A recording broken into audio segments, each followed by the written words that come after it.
Sebab tu tak hairan. Sebab tu bila tentang Nabi akan ada 3 kelompok. Kelompok pertama, yang saya nak, ya Allah, saya haraplah saya ada kat situ. Sebab saya tak seperti Sayyidina Abu Bakar, saya tak seperti Sayyidina Umar, saya tak seperti sahabat Nabi yang mereka melihat Nabi, menatap Nabi, yang kemudian mereka bila kerinduan mereka lepaskan dan cakap pada Nabi SAW. Tetapi kalau sebaliknya jadi yang kedua, yang ni tuan-tuan, masya-Allah, maka akan marah, akan menyampah. Jangan siapa-siapa sebut tentang kelahiran Nabi. Syaitan akan minta, syaitan akan tolong panjangkan lidah syaitan yang pendek supaya lidah syaitan dengan lidah syaitan itu tak didengar oleh manusia, maka dipakaikan pada lidah-lidah manusia. Yang penting jangan cerita tentang Nabi, sebab hasilnya adalah orang tak kenal Nabi. Bila tak kenal Nabi, cerita senang, manusia takkan cinta pada mereka, pada siapa yang dia tidak kenal. Maka lahirlah manusia yang benci, sakit hati kalau mengingat tentang kelahiran Nabi. Dan akhir paling tidak manusia yang penuh dengan dunia, yang tahu, yang tak tahu pun tentang Nabi SAW.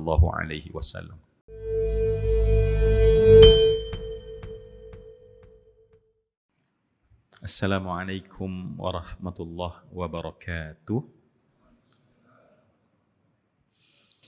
Dan saya cuba memanfaatkan masa yang ada ini untuk kita membincangkan tajuk yang telah diberikan kepada kita tentang andai Rasulullah masih ada. Satu masa dulu popular nasyid kan, lau kana bainana, kalaulah Nabi itu ada bersama dengan kita. Saya dapati contoh tajuk yang begini, semua yang dikasih sekalian, sebenarnya adalah satu tajuk yang lahir daripada cuba untuk membangkitkan rasa cinta pada Nabi. Sebab cinta itu dia mesti dalamnya ada rindu. Dan rindu ini biasanya kita cakap ketika kita tiada bersama dengan orang yang kita cinta. Di sinilah letaknya penting dan kenapa para ulama dahulu yang melihat dan dekat dengan denyut nadi ummah, melihat kian lama umat kian jauh dari agama, kian jauh daripada Quran dan kian jauh daripada Nabi. Dan masa terus berjalan sehingga ratusan tahun kemudian. Sehingga kita dapati bahawa bagaimana kita nak memupuk cinta pada Nabi. Sedangkan masjid ini pastinya ada pengajian hadis yang setiap orang dalam masjid ini saya yakin akan pernah mendengar hadis yang saya bacakan ini. Yang Nabi menyebutkan dengan jelas kepada kita tentang sayang pada Nabi. Sayang, perasaan sayang, kasih, cinta pada Nabi. Saya petik dalam hadis yang dibawakan dalam dan dirakamkan oleh Abi Abdullah Muhammad bin Ismail bin Ibrahim bin Mughirah bin Bardizbah Al-Ju'fiyul Bukhariyu, yang mengambil an Musaddad wa an Yahya ibn Sa'id wa an Husain al-Muallim wa an Qatadah wa an Anas ibn Malik ibn Zaid ibn Nadar ibn Damdam al-Ansari al-Khazraji radhiyallahu anhu qala qala Rasulullah sallallahu alaihi wasallam la yu'minu ahadukum hatta akuna ahabba ilaihi min walidihi wa waladihi wan nasi ajma'in. Nabi menyebutkan bahawa tidak sempurna iman kamu. Makna dalam dada kita ni ada tasdiqun, Ada satu iman yang membenarkan soal dan perkara keimanan, dan Nabi sebut dengan jelas, tidak sempurna iman kamu.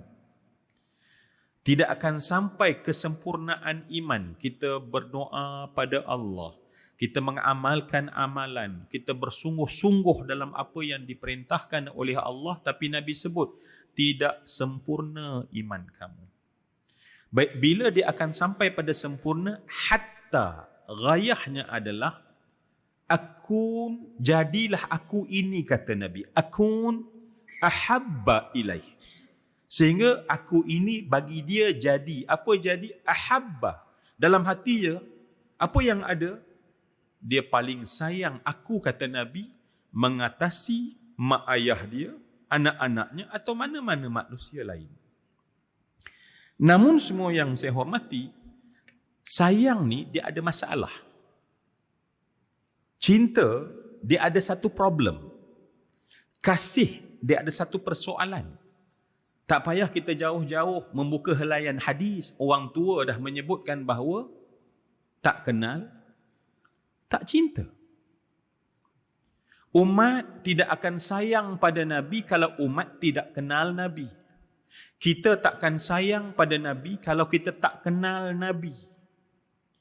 Dan lebih parah, tuan-tuan, tidak kenal yang menjadikan kita itu tidak tahu. Dalam pepatah Arab ada yang ni saya takut. Yang ini menakutkan. Kenapa? Pepatah Arab kata al-mar'u adu ala ma jahil. Manusia boleh sampai kepada satu extent musuh pada apa yang dia tak tahu. Sebab itulah syaitan bergerak untuk memastikan sayang tu dah hasil, natijah, result. Tetapi bagaimana supaya tak sayang? Caranya adalah tak kenal. Apatah lagi kalau kita baca apa yang dituliskan oleh Ibn Kathir ketika dia nak bercerita tentang Nabi. Sebab saya katakan tadi, sayang masalahnya yang pertama adalah kena kenal tak sayang. Masalah lebih besar, kalaulah kita tak kenal, mungkin kita jadi musuh. Mungkin anak kita tak kenal Nabi, maka dia jadi musuh pada Nabi. Dia tak nak memusuhi Nabi, tetapi kejahilan dia terhadap Nabi menjadikan dia memusuhi Nabi. Cucu kita nanti mungkin, cicit kita nanti mungkin, generasi yang akan datang dalam solat ini ketika dah tak ada kita di atas muka bumi. Tetapi dek kerana mereka tak kenal Nabi. Kenapa tak kenal Nabi? Sebab tak ada proses memperkenalkan kepada Nabi. Kita adalah yang dalam ni orang bijaksana. Orang bijaksana percaya pada proses. Kita takkan kata, oh kena kenal lah Nabi. Tapi apa prosesnya? Oh kita kata para sahabat. Para sahabat, saya nak bawa contoh Sayyidina Abu Bakar As-Siddiq, Abdullah ibni Abi Qahafah, Uthman bin Amir bin Amri bin Zayd bin Tayyim bin Murrah bin Ka'ab bin Lu'ay bin Ghalib bin Fihir Al-Quraishi At-Taymi. Nama saya nak Abu Bakar dalam surat beranak dia. Nombor saya tak ingat, nanti saya cek balik. Di Jabatan Pendaftaran Negara Kota Madinah. Tuan-tuan boleh bayang tak? Sebab ada orang kata kita ni buat lebih-lebih, Abu Bakar tak buat pun. Tunggu dulu tuan-tuan. Sebab kita berada pada malam 12 Rabiul Awal. Kata janganlah beria-ria, saya nak Abu Bakar tak buat. Tunggu dulu tuan-tuan. Saya nak Abu Bakar saat rindu pada Nabi. Satu hari lepas solat zuhur, sahabat kalau kita tengok, dia ada duha, dia ada isyraq, dia ada duha kecil, duha besar, dia ada qailulah, dia ada zuhur. Lepas zuhur biasanya dia orang itu makan tengah hari. Mana lepas solat. Ada satu hari saya nak Abu Bakar As-Siddiq. Tolong bandingkan dengan kita. Tolong kita ambil cermin, kalau kecil besarkan sikit cermin. Kita tengok adakah apa yang ada pada Sayyidina Abu Bakar ada pada kita. Tengah nak makan, tiba-tiba dia berhenti mengunyah. Dia letak makanan dia, tak mampu nak kunyah. Dia basuh tangan dia, dia keluar dari rumah dia, dia sarung sandal dia, dia berjalan tergesa-gesa. Orang yang berjalan tergesa-gesa seperti tak ada urusan yang sangat penting pada masa itu. Berselisih dengan Sayyidina Umar Ibn Al-Khattab, Ibn Naufal, Ibn Abdul Uzza, Ibn Riyah, Ibn Abdullah, Ibn Qurtib, Ibn Razah, Ibn Adi, Ibn Ka'ab, Ibn Lu'ay, Al-Quraishi, Adawi. Sayyidina Umar bagi salam. Sayyidina Abu Bakar menjawab tak seperti biasa. Dia jawab tanpa toleh dan terus berlalu. Ke mana Sayyidina Abu Bakar? Sayyidina Abu Bakar pergi ke Masjid Nabi. Masjid Nabi zaman tu dia ada 2 pintu. Ke mana Sayyidina Abu Bakar? Satu benda yang takkan berlaku pada kita. Sayyidina Abu Bakar pergi ke Masjid Nabi, berdiri di tengah Masjid Nabi tersebut. Apa yang Sayyidina Abu Bakar buat sekarang? Dia menoleh ke dalam masjid melihat Nabi yang sedang melayan para tetamu. Nabi yang sedang bercakap melayan tetamu, maka Sayyidina Abu Bakar melihat sehingga lepas seluruh rasa rindu dia. Barulah dia patah balik, berjalan untuk sambung balik makan. Tengah jalan berjumpa dengan Sayyidina Umar Al-Khattab. Sayyidina Umar, kamu seperti ada urusan sangat penting tadi. Ke mana kamu, wahai Abu Bakar? Apa kata Sayyidina Abu Bakar? Aku terlampau rindu pada Rasulullah dan aku mesti menatap wajah Nabi SAW. Semua yang saya kasih sekalian, saya nak tanya pada kita, adakah kita sampai ke tahap satu keadaan yang mana, ya Allah, ya Rasulullah, aku rindu pada engkau, ya Rasulullah, dan tuan-tuan bangun tatap Nabi? Tak boleh berlaku. Sebab rumah Sayyidina Abu Bakar dan rumah Nabi sangat dekat. Rumah kita dengan rumah Nabi, tuan-tuan, jarak masa 1400 tahun. Sebab tu jangan pernah kata, oh kita ni lebih. Lebih mana tuan-tuan? Tak tahu tang mana lebih tu.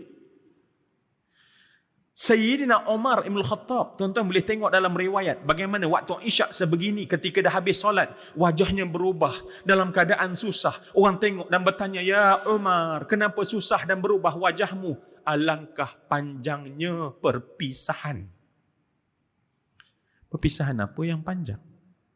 Sebab isyak baru habis, Nabi masuk dalam rumah, mereka hanya boleh jumpa balik Nabi esok lepas subuh, waktu subuh.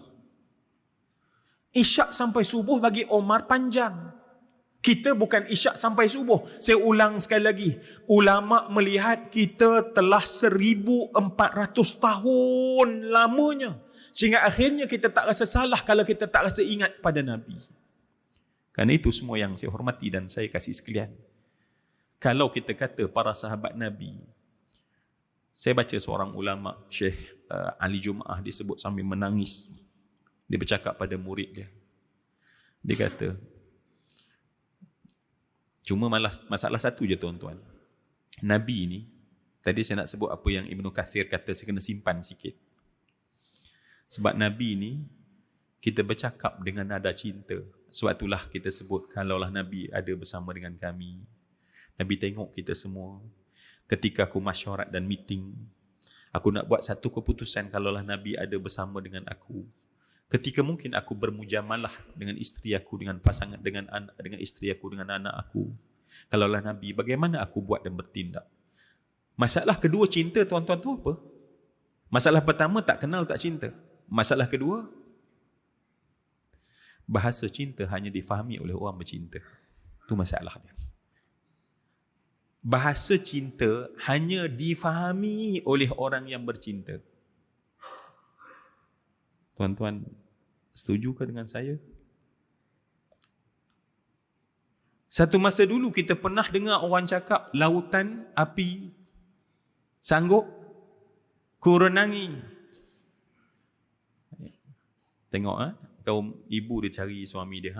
Itulah dia. Abang kan bagi tahu saya satu masa dulu, ya Allah, daripada Perlis naik motor, ya Allah, sampai masa hujung dah bertunang nak kahwin kan, ataupun kahwin jarak jauh, ya, datang balik suami dia sebut, ya, ataupun kekasih dia sebut, lautan api sanggup ku renangi. Apatah lagi kalau sekadar suka duka tol plus, tak ada masalah.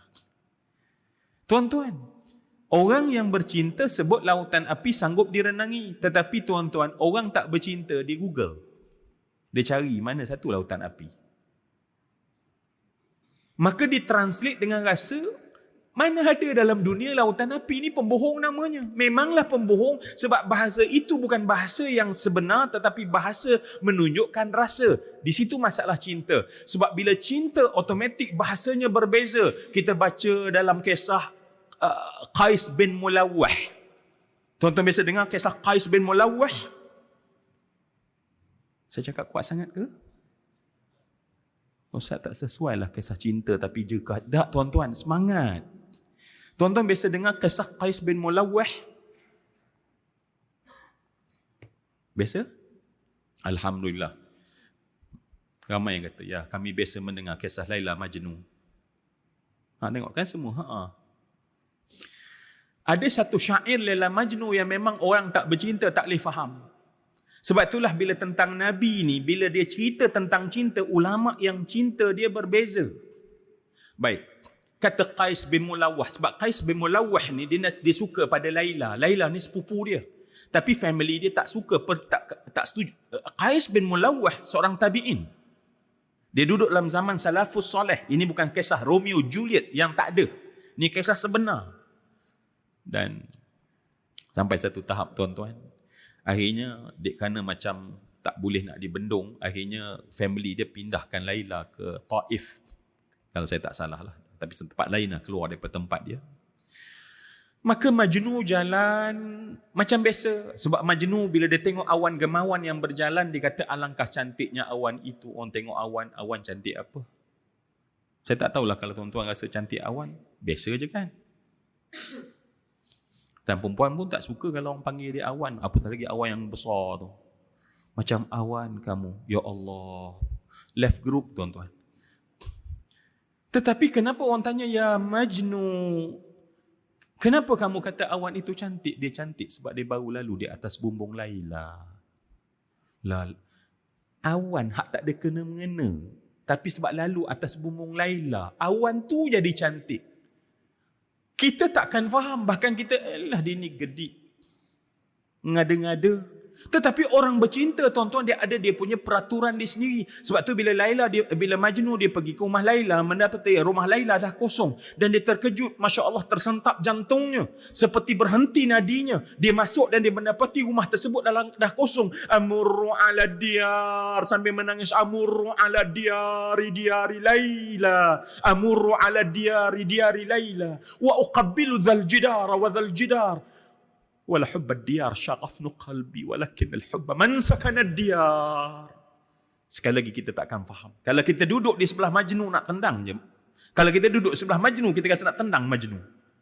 Yang ni tuan-tuan saya baca, tuan-tuan jangan buat aksi ni di rumah. Ini pesanan penaja sebab penaja tak nak bertanggungjawab. Kata Majnun, bila dia tengok rumah kosong, apa dia buat? Wa uqabbilu dhal jidara wa dhal jidar. Dia mengucuk dinding-dinding rumah tu. Geli kelemat nak baca kan. Dia mengucuk dinding-dinding rumah sampai orang marah dan berkata, mahaluka, apa keadaan engkau sekarang ya Majnun? Apa kata Majnun? Kata Majnun, bukan dinding ini yang memberikan kekaguman, ketaksuban aku. Tetapi sebab orang yang pernah duduk dalam rumah ini. Sebab tu saya katakan bahawa bila kita nak bercerita tentang Nabi, Ibn Kathir dimuqaddimahkan satu benda yang saya mula tak faham. Kita suka nak bercerita tentang cinta Nabi, tetapi Ibn Kathir bercerita tentang kelahiran secara khusus. Kelahiran, bukan tentang Nabi, tetapi kelahiran Nabi. Yang kebanyakan ulama, bukan ijma' bahawa ia berlaku pada bulan Rabi'ul Awal, 12 Rabi'ul Awal dengan beberapa tarikh yang lain. Tetapi bukan itu yang penting, tetapi kelahiran Nabi. Maka Ibn Kathir di muqaddimah dia kata apa? Kalau tadi saya cerita, hero cinta kita adalah Majnun. Tetapi Ibn Kathir memulakan kisah dia dengan Iblis.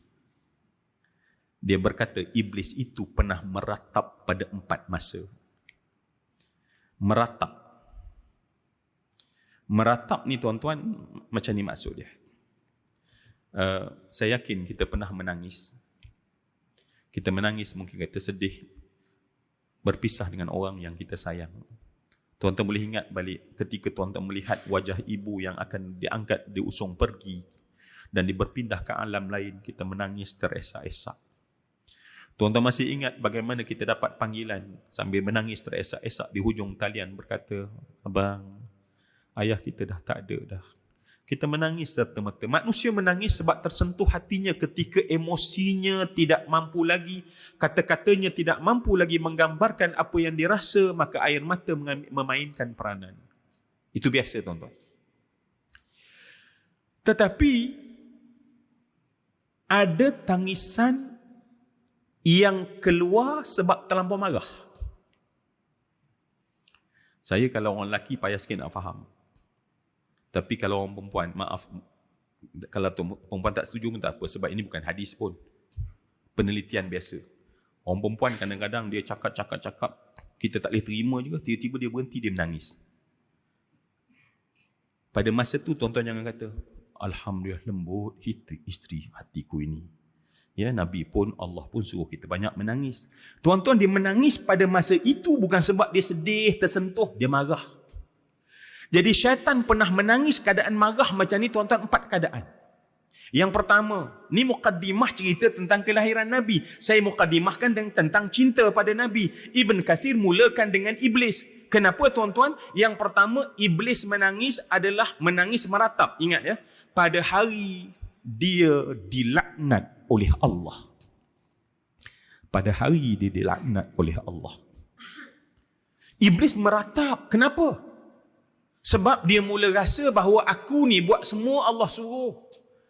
Sehingga dikatakan bahawa tidak ada satu jengkal daripada permukaan bumi melainkan telah diletak dahinya oleh iblis. Dah buat begitu banyak tapi hanya satu saja perintah, takkan ada masalah. Itu mindset iblis.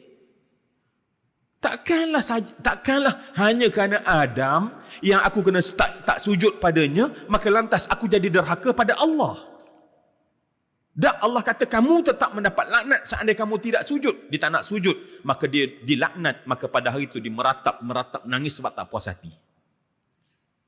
Sia-sia je selama ni aku sujud beria-ria. Sia-sia je aku lakukan ketaatan sampai daripada langit ke langit, daripada bumi dan rantau, dan kemudian daripada langit ke lapisan demi lapisan.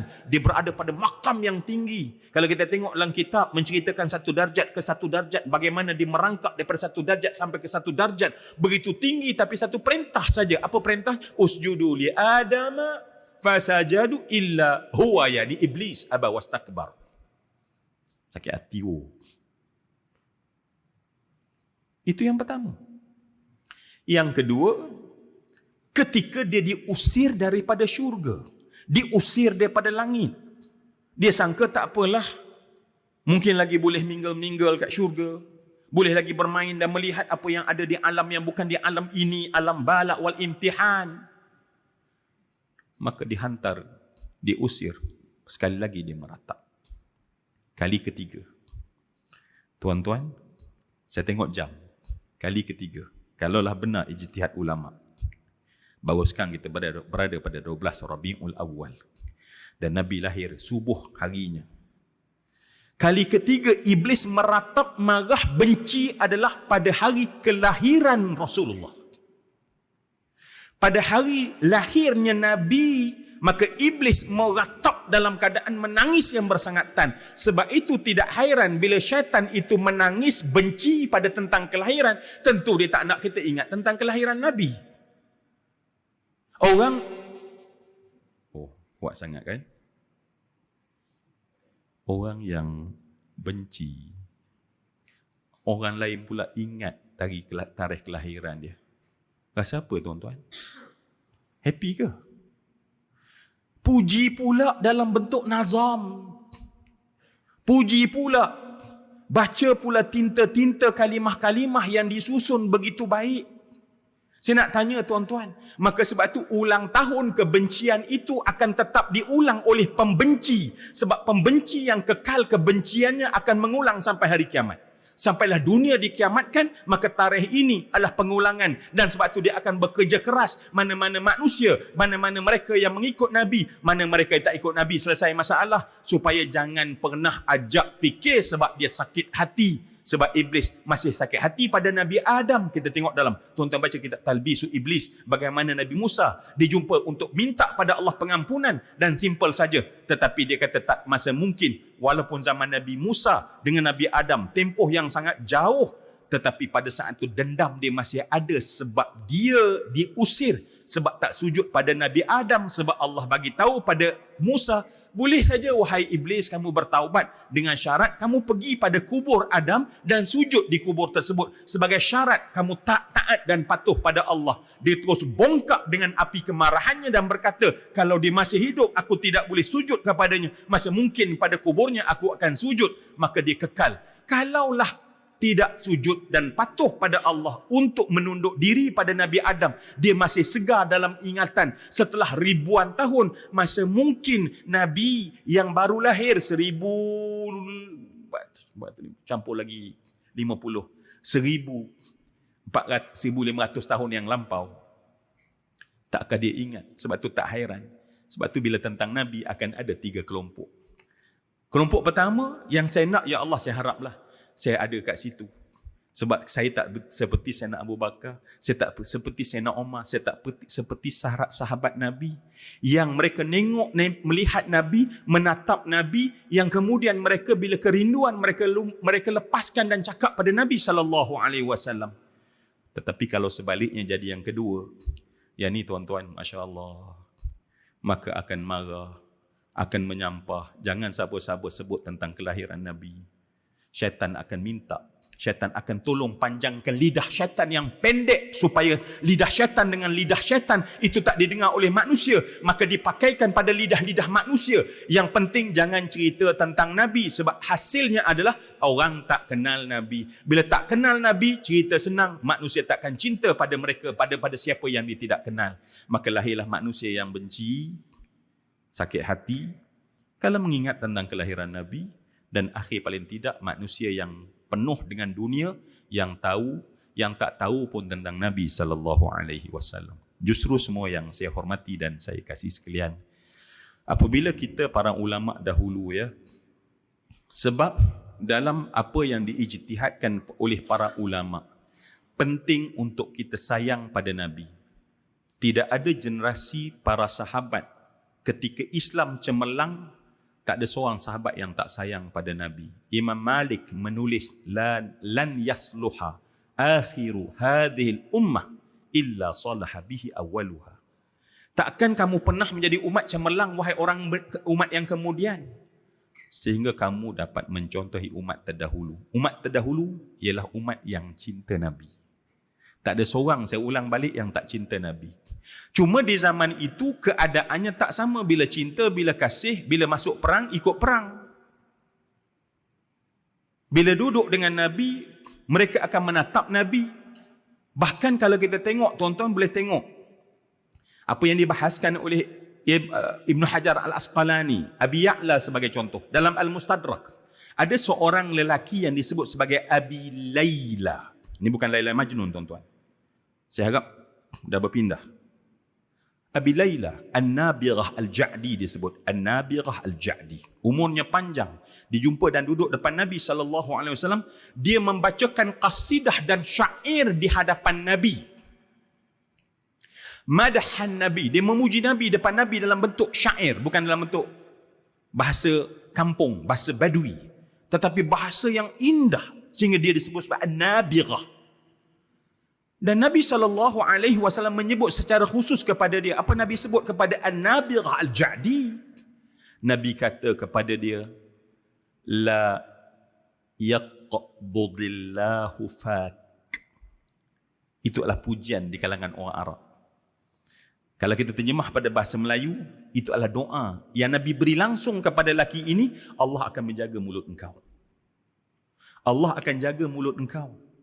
Yafdudillah itu adalah bermaksud daripada kalimah fad, bermaksud gigi tak akan tanggal.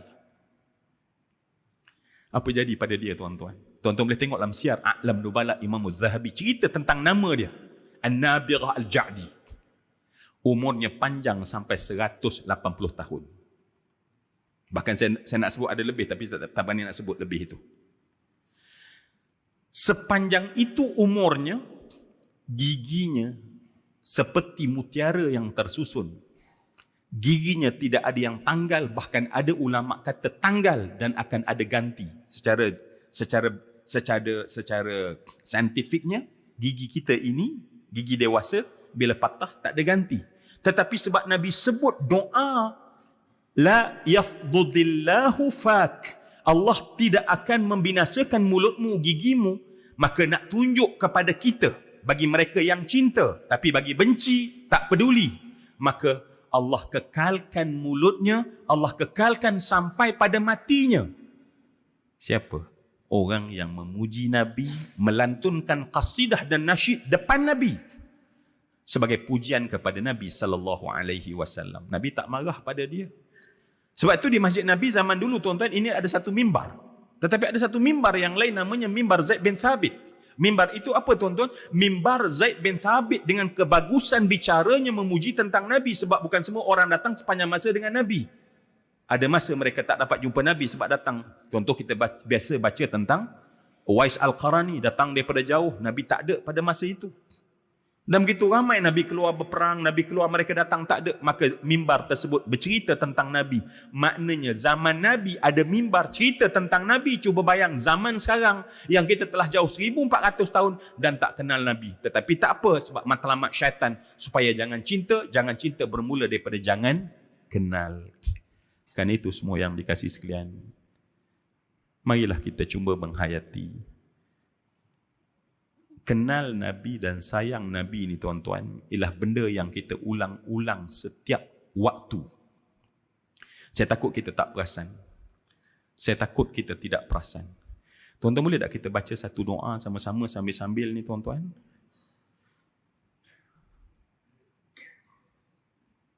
Saya minta izin untuk kita baca doa sama-sama. Sambil-sambil bincang, sambil-sambil baca doa. Sebab malaikat sayarat bersama dengan kita, tuan-tuan. Kalau Nabi bersama, itu kalau. Tapi pasti, sebab Nabi cakap satu masa, tidak ada satu qaum majtama'a qaumun fi baitin min buyutillah yatluna kitaballah wa yatadarasunahu bainahum illa nazalat alaihimus sakinah wa ghasyathumur rahmah. Nabi kata akan ada nanti malaikat yang kerjanya mana majlis zikir ada, dihantar oleh Allah. Jadi saya rasa ada baiknya kalau kita baca doa sama-sama. Boleh, tuan-tuan? Baik, sungguh, tuan-tuan. Tempat lain tak boleh sebenarnya. Tapi saya nak minta izin minum juga, tuan-tuan. Saya cubalah, ya Allah. Memanglah guru saya kata, jangan minum depan orang. Jangan minum, nak kontrol. Tapi, tuan-tuan, tahu alasan mungkin cuaca panas kot, ya. Jadi saya terpaksa minum juga, tuan-tuan. Tuan-tuan, okey ke saya minum depan tuan-tuan? Tak, saya tanya betul-betul ni, tuan-tuan. Allah, baik sungguh, ya Allah. Tempat lain tak boleh, tuan-tuan.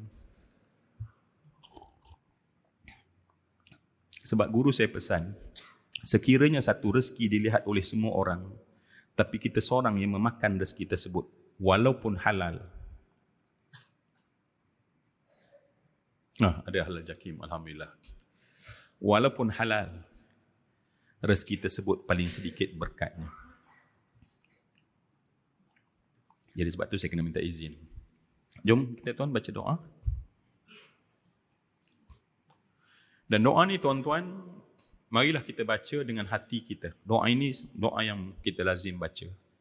Doa ini adalah kita boleh rujuk dengan cepat dalam Azkar Imam Nawawi, kita akan jumpa doa ini. Dan doa ini dibalik ma'thur daripada ucapan yang disebut oleh Sayyidina Umar Al-Khattab, Al-Faruq. Umar digelar Al-Faruq, yang membezakan antara hak dan batil. Dan doa ini amalan dia. Malam ni kita baca, sebab Nabi ini, zaman Nabi dah ada orang yang sayang Nabi macam Abu Bakar, dan orang yang benci Nabi macam Abu Jahal. Dan orang yang sama akan ada, tak kira pun apa jadi, apa zaman, apa masa, akan ada, cuma berubah wajah, berubah cara, berubah teknik, tetapi kesimpulan akhir sama. Jangan peduli tentang Nabi, jangan cerita tentang Nabi, cerita sakit telinga. Baik, jom. Ramai yang dah muslimah baca doa, dah marah. Kata doa, dah angkat tangan daripada tadi, tuan-tuan. Maaf, tuan-tuan, kadang-kadang ialah nak menerangkan sikit-sikit supaya kita benar-benar menghayati. Bismillahirrahmanirrahim. Kalau kita gemakan sikit, boleh ke? Maknanya kuatkan sikit. Kalau tuan-tuan rasa risau nak baca doa tu bagi kuat, tuan-tuan tolong tengok syarah dalam Fathul Bari. Ketika Ibnu Hajar Al-Asqalani juga mengupas tentang hadis qudsi yang Allah berkata, man dzakarani fi nafsihi zakartuhu fi nafsi wa man dzakarani fi mala'in zakartuhu fi mala'in khairin minhu. Di situ tuan-tuan akan dapati bahawa menurut Asy-Syaikh Ibnu Hajar Al-Asqalani, kalau kita baca seorang, maka bacalah dalam keadaan perlahan. Tetapi kalau kamu zikir, ingat ketika khalayaknya ramai, tidak jadi masalah kamu membesarkan suara kamu sebagai satu syiar. Boleh tuan-tuan? Kita kuatkan sikit.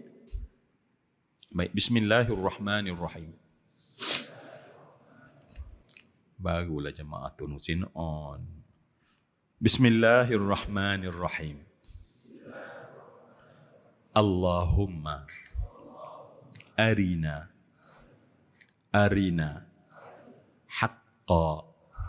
haqqan warzuqna ittiba'ah wa arina al-batila batilan warzuqna ijtinabah. Sekali lagi tuan-tuan, kita baca sama-sama sebab ini penting. Sebab kebenaran dan kebatilan, kebenaran bukan soal mata, bukan soal telinga, tetapi soal hati. Saat hati tidak mampu melihat kebenaran, sesuatu benda yang baik, kita tak akan nampak baik. Jom kita baca doa ni malam ni. Saya terutamanya, mohon ya Allah, cerah dan celikkan pandangan hati ini ya Allah. Allahumma arina al-haqqa haqqan warzuqna ittiba'ah wa arina al-batila batilan warzuqna ijtinabah. Tuan-tuan, last kita baca ya. Minta betul-betul. Maknanya adalah, wahai Allah, tolonglah perlihatkan pada mata hati kami kebenaran itu sebagai sebuah kebenaran. Rezekikanlah kami untuk ikutinya ya Allah. Ya Allah, perlihatkan mata hati kami kebatilan ini kebatilan ya Allah. Rezekikanlah kami menjauhinya ya Allah. Kita ada sayang, kita ada orang buat tak peduli, kita ada orang benci, tetapi semuanya tentang hati. Baik, minta betul-betul. Bismillahirrahmanirrahim. Allahumma arina al-haqqa haqqan warzuqna ittiba'ah wa arina al-batila batilan warzuqna ijtinabah. Amin ya rabbal alamin. Baik tuan-tuan, mungkin saya sedang berada pada fasa-fasa terakhir ya perbincangan kita ini.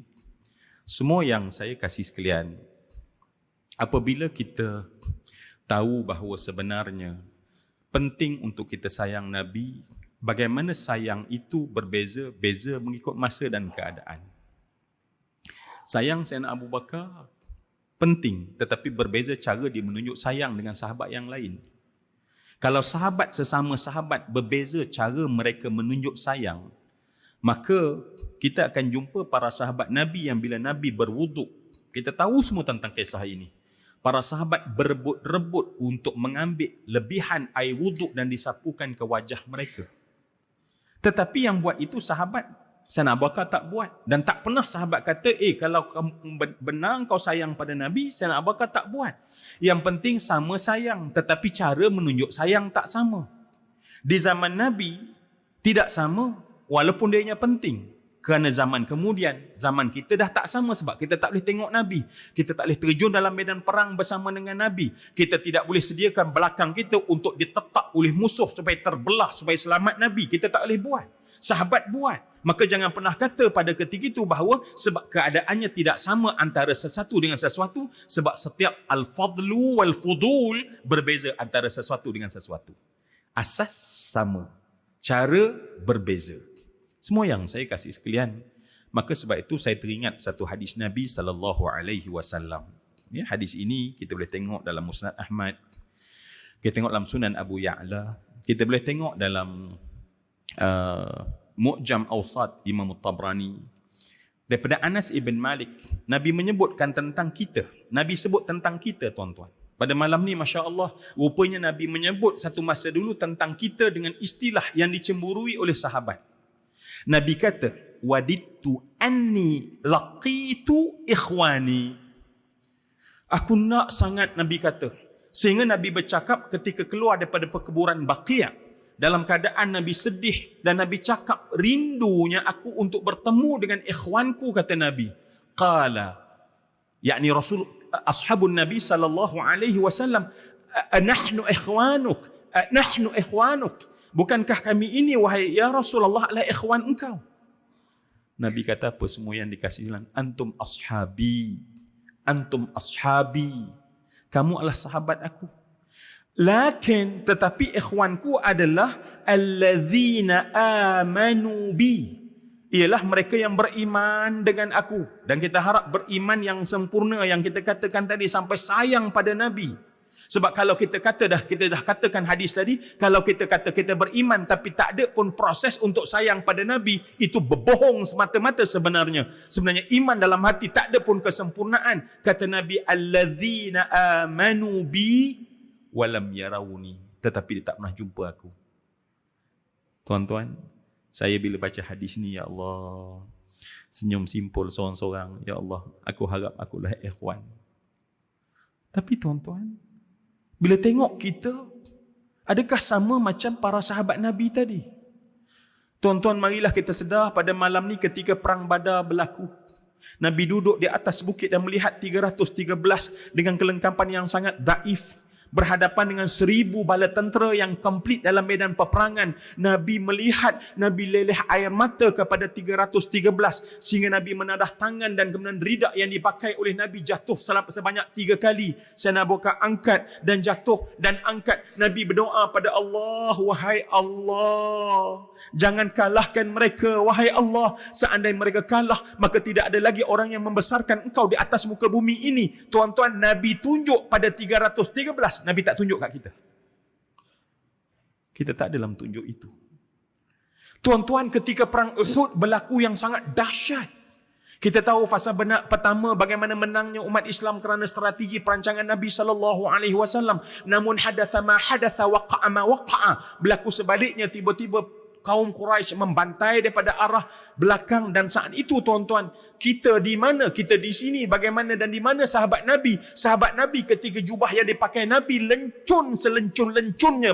Masakan tidak lencun, Nabi memakai topi yang dibuat daripada besi dalam medan peperangan, pecah dan mengoyak kepala Nabi. Mengalir darah penuh pada muka Nabi. Dan saat Nabi jatuh ke dalam lubang tersebut, pin baju besi telah meradak rahang Nabi, mencungkil keluar ke rahang Nabi, menitis darah. Dan saat itu, di mana saya, di mana anda, di mana kita, di mana para ikhwan? Sahabat Nabi duduk bersekitar di belakang, di sekitar Nabi. Atas asal ada panah yang datang, mereka kenakan tubuhnya dan mereka membawa Nabi keluar daripada seluruh keadaan yang gawat tersebut. Kita tidak ada, tuan-tuan. Sebab tu kita tengok, ya Allah, kalau kita ada, agak-agaknya tuan-tuan, saya takut kita bukan ada di Uhud. Wal'iyazubillah. Takut kita yang keluar pertama bersama Abdullah bin Ubay bin Salul. Dengan tak ada perasaan sayang, tak ingin pun kenal Nabi, menyampah pula pada orang selawat pada Nabi. Uqbah bin Amir, tuan-tuan boleh tengok dalam hadis, diriwayatkan oleh Imam Tirmidzi dalam sunannya. Uqbah bin Amir, kata Nabi, kata Uqbah bin Amir, idza dhahaba thulutsal lail, bila berlalu 2/3 malam, qaman Nabi, Nabi bangun. Maka Nabi bangun dan melihat para sahabat yang berada di kalangan golongan ahlu sufah, dan para sahabat berkata, Nabi berkata pada para sahabat, Udhkurullah, Udhkurullah, ingatlah Allah, ingatlah Allah. Qad ja'atir rajifah tatba'uha radifah. Akan datang tiupan sangkakala dan berlaku kiamat, dan akan kalian dibangkitkan kali kedua. Ja'al mautu bima fih. Ingat semua yang ada di sini, kata Nabi. Kematian akan datang bersamanya sesuatu. Di dunia ketika kita hidup, kita boleh sembang kacang, tapi bukan pada masa kematian. Tuan-tuan cuba bayang begitu tazkirah.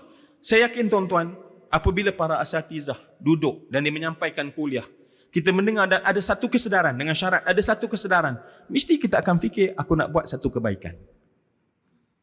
Bukan hanya dengar seperti penglipu lara, tapi mesti, ya Allah, ada benda paling tidak aku nak supaya lebih dalam tentang Nabi. Aku nak cerita, contoh pada malam ini. Uqbah bin Amir ketika Nabi cerita tentang kiamat dan dahsyat dan gawat dan mati, apa yang dia datang jumpa Nabi? Conclusion dia, take home message dia, call to action dia apa tuan-tuan? Dia jumpa Nabi, inni ukthiru salata alaika fakam aja'alu laka min salati. Ya Rasulullah, aku nak selawat pada engkau berapa yang patut-patut. Perkataan itu bukan perkataan yang keluar daripada sembang-sembang atau tanyalah ustaz. Tetapi ketika sesudah Nabi menyampaikan satu perasaan yang takutnya mereka pada hari kiamat, tetapi conclusion Uqbah bin Amir, aku nak selawat pada engkau ya Rasulullah, berapa patut-patut? Apa jawapan Nabi? Masyi'id. Terpulang pada engkau. Sebab selawat hukumnya sunat. Kalau kita terpulang, memang pulanglah. Tak buat. Tetapi sebab dia memang nak buat, tuan-tuan, maka dia kata, ya Rasulullah, ar-rubu'a, 1/4 ada masa aku, maka 1/4 tu aku akan untukkan untuk selawat, yang lain aku buat benda lain. Apa kata Nabi? Ma syi'ta fa in zitta fa huwa khairun laka. Terpulang, tapi kalau kau tambah itu baik untuk engkau. Maka dia kata an-nisfa. Separuh aku nak selawat, separuh buat benda lain. Semua yang saya kasih sekalian. Nabi kata apa dia? Masyi'at. Terpulang. Wa in zitta fa huwa khairun laka. Tapi kalau kau tambah itu lebih baik bagi engkau. Separuh. Selawat saja. Kalau kamu tambah lebih baik. Maka Uqbah bin Amir berkata, Ats-Tsulusain. 2/3 aku nak selawat, 1/3 je aku buat benda sunat yang lain. Nabi kata apa dia? Masyi'at. Wa in zitta fa huwa khairun laka. Uqbah, kalau kamu tambah lebih baik. Tuan-tuan, kalau 2/3, 1/3 saja, maka dia kata pada Nabi, aja'alu laka salati kullaha ya Rasulullah. Aku jadikan selawat pada engkau semua sekali masa yang kau dah selawat.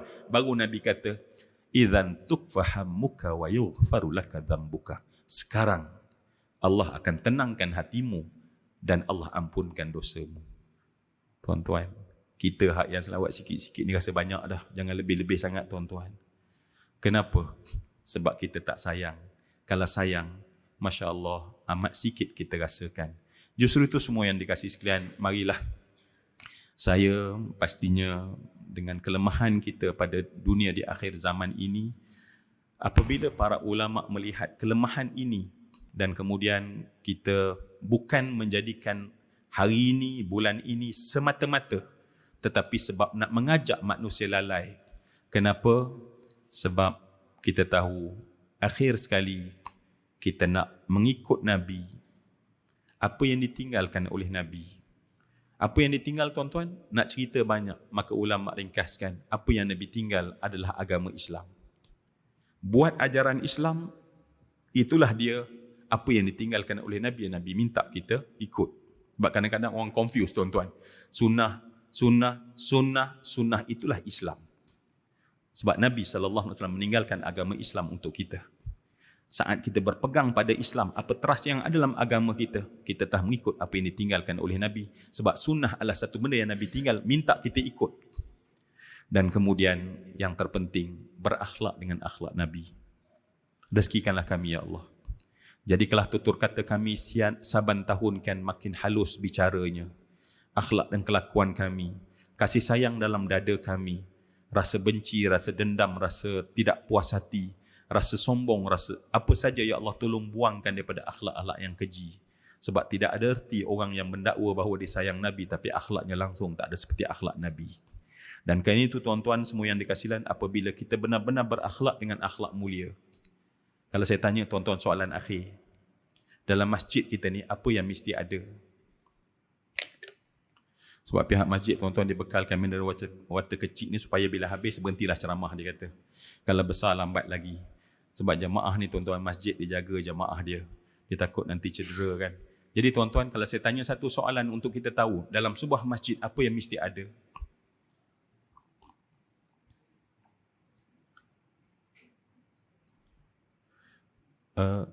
Saya tanya.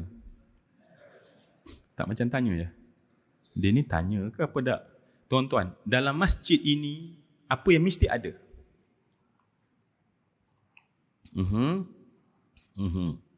Alhamdulillah, lagi tuan-tuan? Apa yang mesti ada? Baik. Tanpa syarah, kita terus beri jawapan. Apa yang mesti ada sebuah masjid? Mungkin kita kata jamaah, imam mesti ada, makmum mesti ada. Tetapi yang mesti ada dalam sebuah masjid, yang kita kena buat sebab ini perjuangan Nabi, ini sunnah Nabi. Bukan sekadar sunnah yang kita katakan kita nak ikut, tetapi inilah perjuangan Nabi. Apa yang mesti ada dalam sebuah masjid kita? Jawapannya adalah kasih sayang. Kalau orang tanya apa mesti ada dalam sebuah masjid, kasih sayang. Sekiranya sebuah masjid tidak nampak kasih sayang, makna masjid tersebut tidak sampai ke matlamat penubuhan dia. Hadirnya kita tak sampai matlamat lagi sehingga kita tahu bahawa aku datang untuk aku terlibat untuk berkasih sayang. Sebab itu kasih sayang kerja semua orang, semua yang dikasih sekalian. Kasih sayang adalah kerja semua orang. Tapi kerana kadang-kadang kita pun confused. Kita tak tahu apa yang patut ada sebuah masjid. Maka kemudian kita pun kata kapet kot ya. Tak cukup tebal. Maka kita minta tebal lagi. Pening kepala nazir kita. Dah berapa inci naik lagi berapa inci. Semayang tetap sama tuan-tuan. Tak khusyuk juga. Tapi tuan-tuan jangan pula, lepas ni kita buat satu memorandum. Buang kapet, ganti macam zaman Nabi. Tabur pasir. Tak payah tuan-tuan. Nikmat Allah, ya Allah, kita boleh gunakan. Tetapi kerana kita tak tahu apa yang patut ada, mungkin kita fikir, aircon kot. Ya, aircon patut, tetapi bukan itu yang utama. Yang utamanya adalah kasih sayang. Setiap orang yang datang, perjuangan Nabi adalah supaya kasih sayang. Saya nak tanya soalan mungkin tuan-tuan. Kalau tuan-tuan pergi Mekah, Madinah, semayang di Masjid Nabi, tuan-tuan rasa tak ada orang tengok, salam, peluk, tanya khabar? Saya nak tanya, ada atau tak ada? Saya tak payah tunggu jawapan tuan-tuan. Jawapannya, jangan harap. Kita datang daripada Malaysia, kita fokus ibadah, kita tak pernah peduli orang. Orang datang daripada India, dia fokus ibadah, dia tak peduli orang. Daripada Turki, daripada Afrika, daripada mana benua pun datang ke sana, hanya fokus untuk ibadah, tak peduli orang. Sebab masjid Nabi pada hari ini tak sama masjid di zaman Nabi. Di masjid zaman Nabi, di dalam tu penuh orang yang sayang orang, walau sekental dan kuat orang Arab dengan asabiyah, kabilah dia, tapi tak boleh lawan para sahabat bila mereka duduk dalam masjid, sebab dalam masjid yang adalah kasih sayang. Kenapa tak jadi kat sana? Sebab mereka yang ada di sana datang daripada masjid-masjid kita. Di sini kita tak pernah peduli orang, di sana apatah lagi tak peduli orang. Bahkan tuan-tuan, saya malu pada diri sendiri. Tuan-tuan pernah pengalaman kan, kita berjalan sampai ke Heathrow, kita tengok ke luar negara, ke England, tengok muka macam orang Melayu. Tengok dia ni macam Melayu. Tapi nak tegur kena jaga-jaga sebab kadang-kadang orang-orang geng-geng Amerika Latin pun muka macam kita juga. Tiba-tiba dengan cakap kita, Masya Allah, Assalamualaikum, salam, peluk. Daripada mana? Dari Johor. Yang tanya orang Kedah Johor rasa rapat tuan-tuan. Tetapi tak sama bila kita pergi ke Mekah, Madinah. Kita tengok orang Malaysia, sebab dia punya tag dia tak sama macam kita. Dia travel lain. Ada je sebab supaya kita tak rasa senang. Sebab itu tuan-tuan, apa jadi malangnya akhirnya umat Islam ada orang tetapi tidak ada kekuatan. Kita hari ini telah ada 1.9 bilion. Tahun 2050 kita diramalkan adalah populasi orang Islam paling ramai di dunia. Tetapi apa kata, sama macam orang Yahudi, Allah kata tahsabuhum jami'an wa qulubuhum syatta. Kamu nampak daripada Google Earth, kamu nampak di atas ramai bila azan datang, tetapi sebab mereka tak tahu apa yang patut ada dalam masjid, maka datang mereka buat benda yang tak patut, mereka datang untuk pulang untuk tak dapat apa yang tak patut. Maka pada ketika itu kelihatan seperti kata Allah, kamu bersatu, hati kamu hancur berantakan. Justru semua yang dikasihi sekalian, marilah sama-sama kita doalah pada Allah. Tadi saya katakan bahawa kita mendalami agama, kita cuba menegakkan kasih sayang sebenar-benarnya. Akhir sekali, semoga kita dapat syafaat Rasulullah sallallahu alaihi wasallam di hari akhirat nanti. Sebab saya baca ke hadis tadi yang di permulaan yang menyatakan bahawa Nabi lah pertama yang dibenarkan oleh Allah untuk memberi syafaat. Dan tuan-tuan, kita akan berhadapan dengan hari yang gawat ketika kita bangun di hadapan Allah di padang mahsyar nanti. Kita akan berhadapan dengan keadaan gawat, dan saat itu yang menyelamatkan kita adalah amal kita, Dan cuba bayang kalau amal kita tidak sempurna, maka apakah lagi yang menyelamatkan kita? Justru marilah kita harap benar-benar pada Allah. Ya Allah, Nabi yang kami sayang ini, berilah syafaat kepada syafaat Nabi kepada kami agar kami selamat di hari akhirat nanti. Tuan-tuan boleh tak saya nak minta, sebab saya pernah cakap benda ni, saya ceramah di cerita ni tahun lewat 90-an, saya ceramah di satu tempat, di satu kawasan bomba. Ketika saya baca dalam tafsir, Allah Subhanahu wa taala menyebutkan yauma tarawunaha tadhalu kullu murdi'atin amma arda'at wa tada'u kullu dhati hamlin hamlaha wa taran nasa sukara wa ma hum bisukara walakinna 'adzaballahi syadid.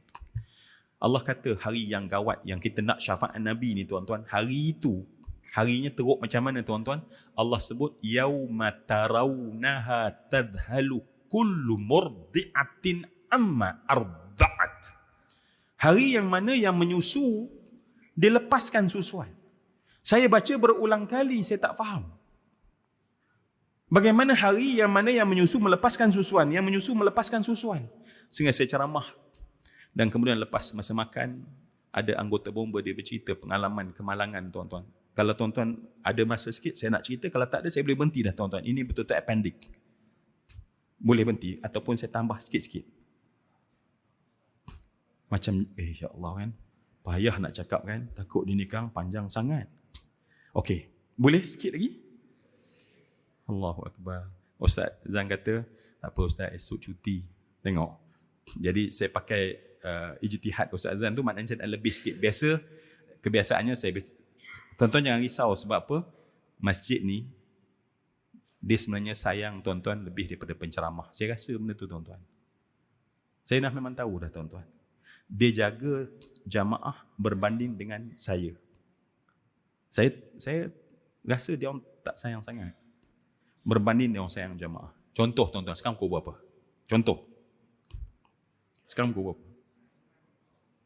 9? Mana tahu? Mana? Ni jam dia.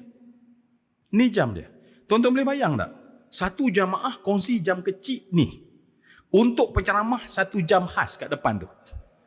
Maknanya nak bagi tahu tu mat time. Saya berjalan, saya cakap tuan-tuan, saya tengok jam. Sebab dia tengok bagi tepat supaya penceramah tahu bila nak berhenti, kena berhenti tuan-tuan. Jadi sebab tu dia letak jam tu tepat. Dia ukur ikut inci tuan-tuan supaya penceramah jangan buat alasan tak nampak. Allahu Akbar. Sebab tu memang pihak masjid ni jaga jamaah dia, alhamdulillah.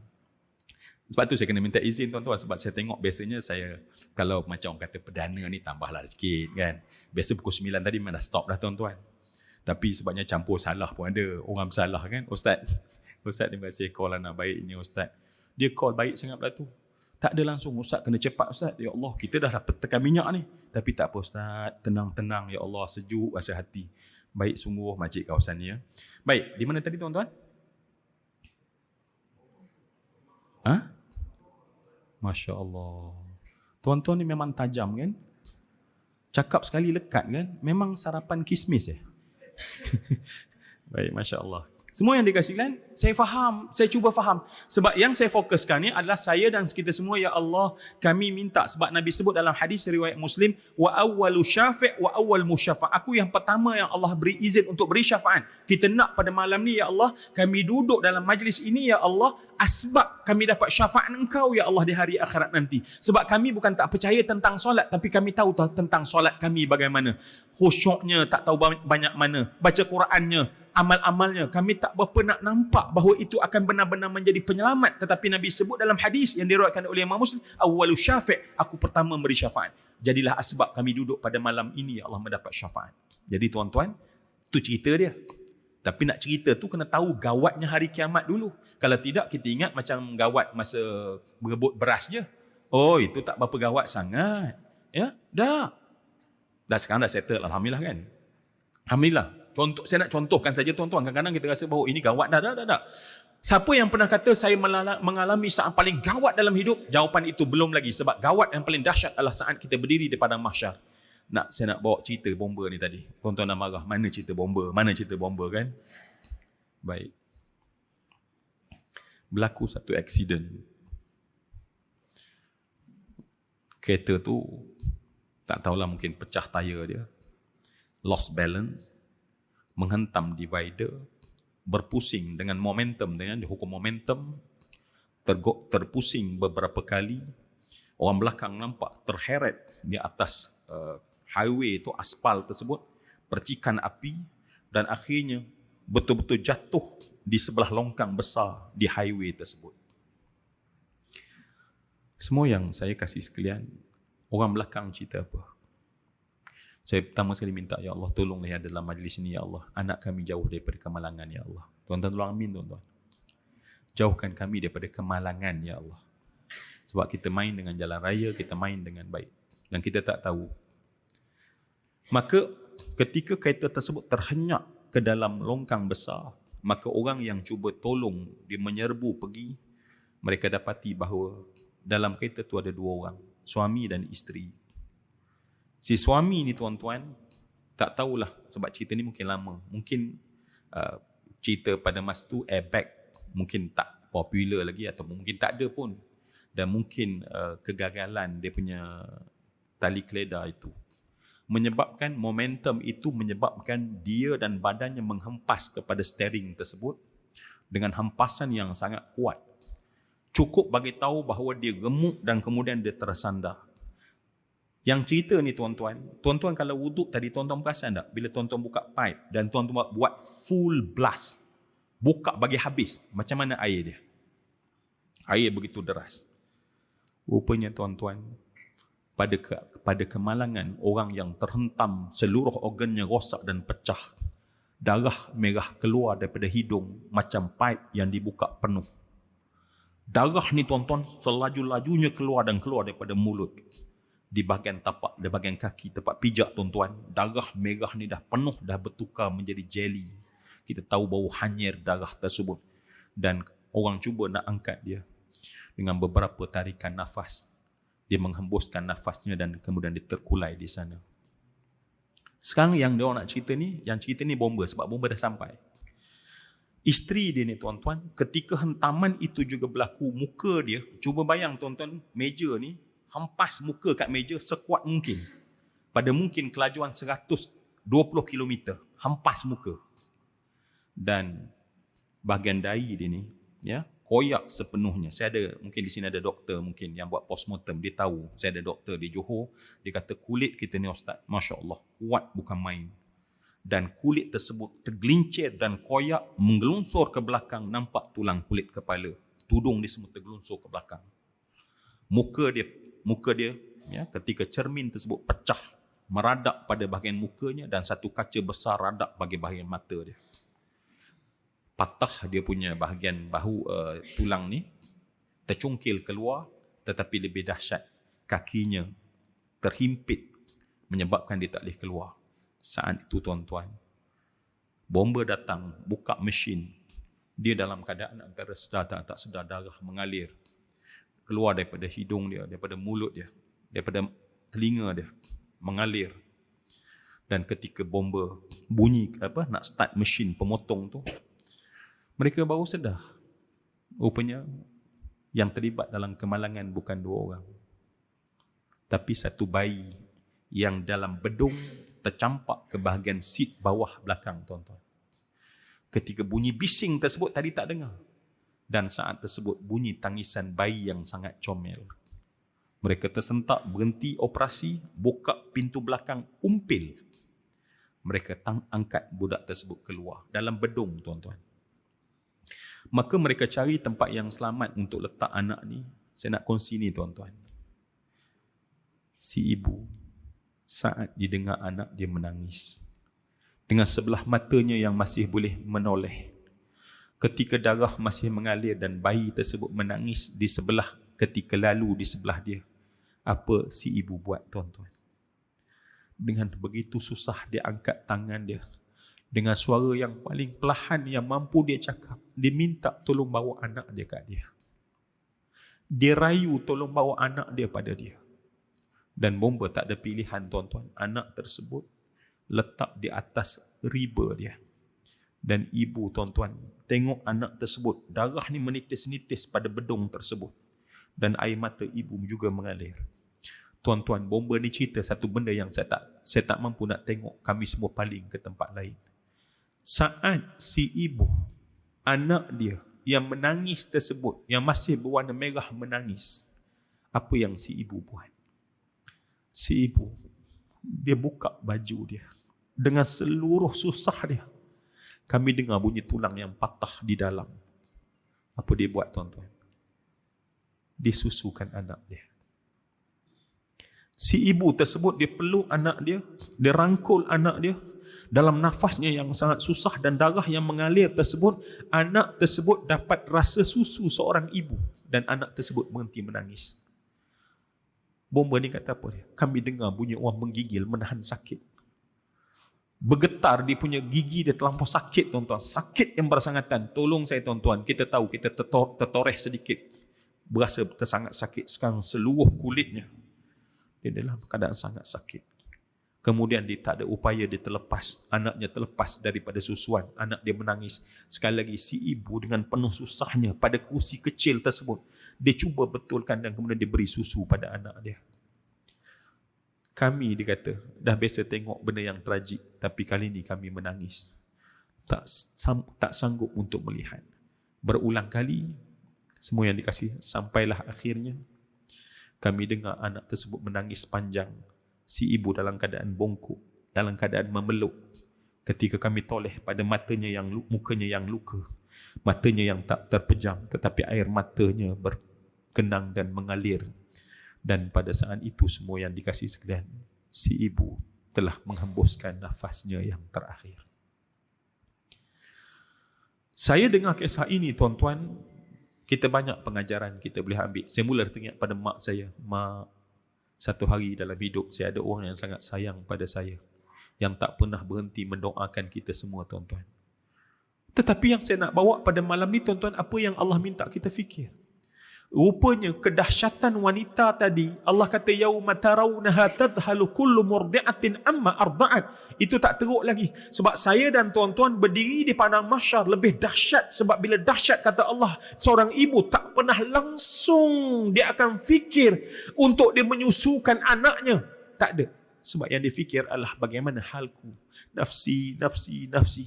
Mula datang dosa yang kita buat, mula datang mengasak-ngasak khutamah dosa yang kita buat, kesalahan yang kita buat, kederhakaan yang kita buat, dosa yang kita tak sempat nak taubat, minta maaf yang kita tak sempat nak buat. Saat tersebut dahsyat.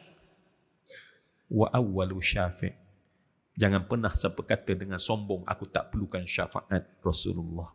Jadi wahai para muhibbin, kita harap pertemuan ini hanya sebagai satu jentikan buat hati kecil kita. Bukan untuk terus berhenti, tetapi menjadikan satu permulaan untuk kita ikut Nabi, ikut akhlak Nabi, banyak selawat pada Nabi. Amin ya Rabbal Alamin. Saya berhenti di sini. Semua yang dikasih sekalian, semoga ada kebaikan ya Allah. Bicara ini ya Allah, ampun maaf daripada saya sebarang perkataan, akhlak dan tingkah laku saya yang keji, perkataan tak baik kepada tuan-tuan sepanjang bersama.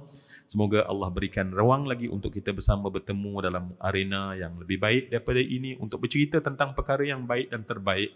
Saya sudahi dengan aqulu qawli hadha wa astaghfirullahal azim li wa lakum wa li sairil muslimin. Assalamualaikum warahmatullahi wabarakatuh.